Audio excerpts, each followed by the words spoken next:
Extended na nga ba ang maximum contribution period na eligible for refund sa pensyon sa Japan? Pag-usapan natin. Previously, hanggang 5 years lang ang maximum limit ng contribution na pwede mo maklaim for refund kapag umalis ka sa Japan. Ibig sabihin, ang contribution mo beyond 5 years ay hindi nakasama sa refund na maaari mong matanggap. Pero ngayon, may bagong update na ang gobyerno ng Japan. Mula sa dating 5 years o 60 months, magiging 8 years o 96 months ang maximum contribution period na pwede mong i-apply for refund.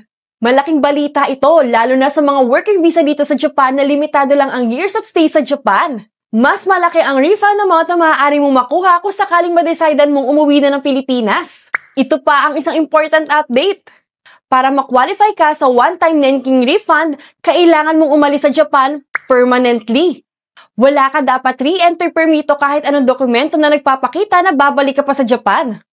Although approved na ang bagong rule na ito, hindi pa final ang implementation date. Inaasahang ito mag-take effect within 4 years from May 16, 2025. Make sure to follow para updated ka!